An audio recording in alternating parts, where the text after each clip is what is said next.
Sir మీ స్వగ్రామము? ఎర్రాతివారిపల్లి సదం దగ్గర 2 కిలోమీటర్లు. Okay. మీరు ఎంతమంది సంతానం సార్ నాన్నగారు? మేము 3 కుమారులు, 1 కుమార్తె. సార్ 3 కుమారులు, మీరు పెద్దవారు? నేను పెద్దవాడిని. మీ విద్యాభ్యాసం ఎక్కడ కొనసాగింది సార్? విద్యాభ్యాసం అంతా మా ఊర్లోనే సదంలోనే up to SSLC last batch. తర్వాత PUC వెంకటేశ్వర అంటే Sri Venkateswara arts college. Okay.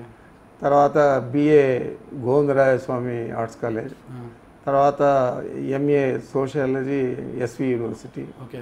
ఆ తర్వాత PhD కూడా చేయడం జరిగింది. PhD చేశారు సార్ డాక్టర్ పెద్దిరెడ్డి రామచంద్ర రెడ్డి. నేను అప్పట్లోనే బీకామ్లో ఫిజిక్స్ చేయలేదు. ఆలోచించండి. MA సోషియాలజీ చేసి తర్వాత PhD కూడా చేసి సోషియాలజీ ఉంది కదా, డాక్టరేట్ కూడా తెచ్చుకోవడం. ఓకే.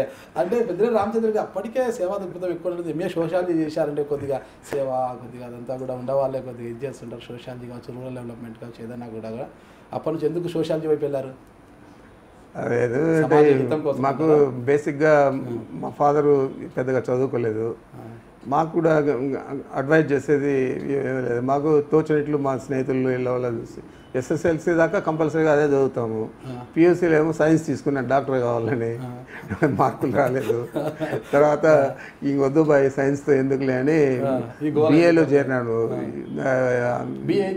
గోవిందరాయ స్వామి కాలేజీలో ఇంగ్లీష్ లిటరేచర్ అయిపోయిన తర్వాత ఇంకా అక్కడ పోతే నేను యూనివర్సిటీ ప్రెసిడెంట్ కావాలని చెప్పి ఆలోచన ఉండేది. అంత స్టెప్పులు అంతా సైన్స్ లిటరేచర్ మళ్ళీ సోషియాలజీకి ఎందుకు రావడం అంటే ఇంగ్లీష్ నుంచి రాకుండా సోషియాలజీకి ఎందుకు వచ్చామంటే అక్కడ చూస్తే మాకు చాలా దగ్గరగా ఉండే స్నేహితులందరూ చాలామంది దాంట్లో ఆల్రెడీ చేరినారు. వీళ్ళందరూ ఉంటే మనం రేపు రాజకీయంగా కూడా యూనివర్సిటీలో మనం చైర్మన్ అయ్యేదానికి ఈజీగా ఉంటుందని చెప్పి ఫస్ట్ డిపార్ట్మెంట్లో గెలవాలి.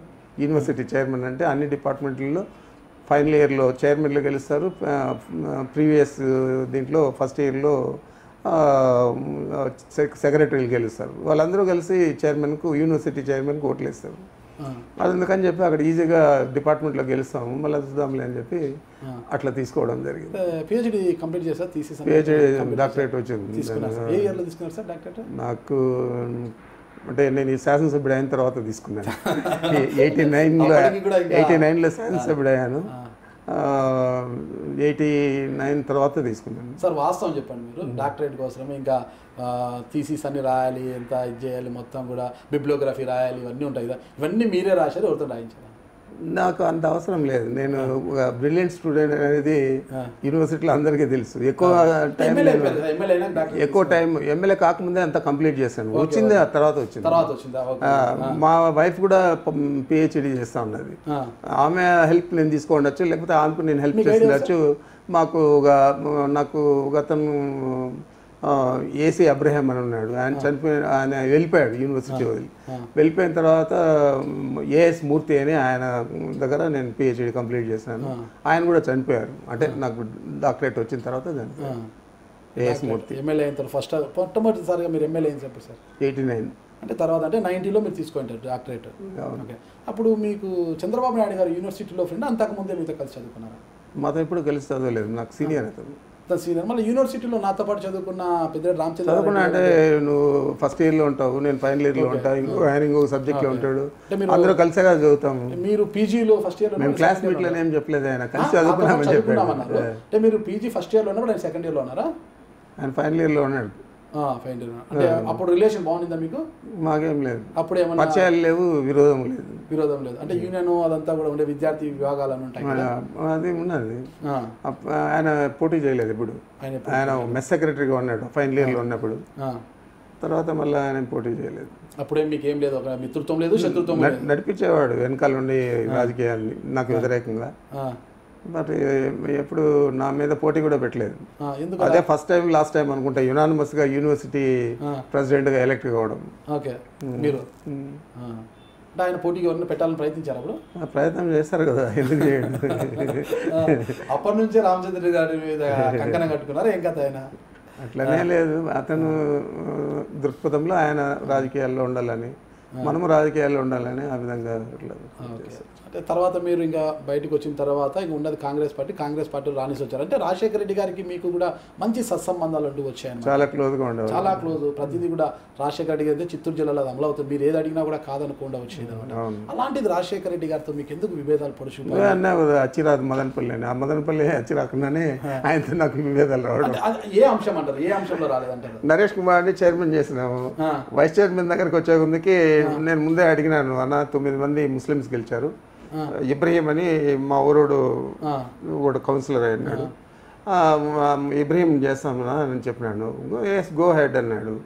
తర్వాత మాకు ఇంకా అప్పటికే కుట్రదారులు మొదలయ్యారు జిల్లాలో. కిరణ్ కుమార్ రెడ్డి గారు ఆయన ఏం చెప్పాడు, ఏమో మరి అప్పుడు సిచ్యువేషన్ అది, ఇప్పుడు సిచ్యువేషన్లో అయితే మనము ఇంకొక అభ్యర్థిని పెట్టాలా అని చెప్పి నాకు చెప్పి పంపించారు. నేను మళ్ళీ ఇప్పుడు ఆయన సిఎల్పి లీడరు, పిసిసి ప్రెసిడెంట్, నేను జిల్లా కాంగ్రెస్ అధ్యక్షుడిని, శాసనసభ్యుని. అంటే రోజుకు ఒక మాట చెప్తే నన్ను ఎవరు నమ్మరు కదన్నా, మళ్ళీ నేను ఇంకా వాడికి చెప్పేసిన మాట నేనేం చేయాలని చెప్పి నేను వచ్చేస్తాను. సరే, ఒకసారి పోస్ట్పోన్ చేయించారు, రెండోసారి పోస్ట్పోన్ చేయించారు. వాళ్ళు ఎవరు ప్రతిపాదించారు? అతను మళ్ళీ అయ్యాడు కదా వైస్ చైర్మన్గా, మళ్ళీ ఇర్ఫాన్ కాదని చెప్పి అప్పుడు ఇబ్రహీంనే గెలిపించారు. రెండుసార్లు పోస్ట్పోన్ అయినా మూడోసారి ఎన్నిక జరిగిన కూడా మళ్ళీ నా అభ్యర్థి గెలిచాడు. అక్కడి నుంచి గ్యాప్ పెరుగుతూ వచ్చింది, వర్గాలుగా విడిపోయాల్సి వచ్చింది. మొత్తం మీద తీసుకుంటే రాజశేఖర రెడ్డి గారు 2004 ఎన్నికల ముందు రాష్ట్ర వ్యాప్తంగా పాదయాత్ర చేసే పెద్దిరెడ్డి రామచంద్రారెడ్డి ఆయన వర్గంతో కుప్పం నుంచి చంద్రగిరి వరకు కూడా పాదయాత్ర చేశారు, సత్యవేడు వరకు. ఆ టైంలో రాజశేఖర రెడ్డి గారు పిసిసిగా ఉన్నారు, మీరు డిసిసిగా ఉన్నారు కదా, అంటే ఎందుకు కలవలకు కూడా పోయారు? కనీసం పాదయాత్రల సందర్భంగా కలిసి ఉండొచ్చు కదా. అంటే కిరణ్ కుమార్ అంటే ఇప్పుడు మా నాయకుడు మంత్రి కాదు, ఎమ్మెల్యే కాదు, ఏ రోజు సెక్రటేరియట్కి రాలేదు. అలాంటి జగన్మోహన్ రెడ్డి గారిని తీసుకుపోయి జైల్లో పెట్టి 16 నెలలు బెయిల్ రాకుండా చేసిన గొప్ప వ్యక్తి కిరణ్ కుమార్ రెడ్డి. మరి అతను అనుకుంటే నాకు రాజశేఖర రెడ్డి గారికి రంపు పెట్టడానికి ఎంతసేపు టైం పడుతుంది చెప్పు? మీరు ఒక స్టెప్ దిగండి కదా కిందికి. ఏం నాకు అలవాట్లేదు, మాట మీద ఉన్నాము, మడమే తిప్పేది, ఆయన తిప్పరు రాజశేఖర రెడ్డి గారు. తిప్పరు కాబట్టి మీరు ఒక స్టెప్ దిగింటే బాగుండేదేమో కదా రాజకీయాల్లో. అంత ఆలోచన చేయలేదు అప్పుడు. పెద్దిరెడ్డి రామచంద్ర గారు డిసిసి అధ్యక్షుడు అంత ఆలోచన చేయలేదు. జిల్లాలో కాంగ్రెస్ పార్టీ నిలబెట్టింది మీరే అంటారు, ఎందుకంటే ఒకసారి 10 సీట్లు, ఒకసారి 11 స్థానాలు గెలిపించుకుంటూ వచ్చారు. మీ హయాంలో అదంతా కూడా ఒక రామచంద్రారెడ్డి గారి వర్గం అంతా కూడా ఒక విజయ దుందుబి మోగించారనమాట. ఆ సమయంలోనే అంత గ్యాప్ వచ్చింది.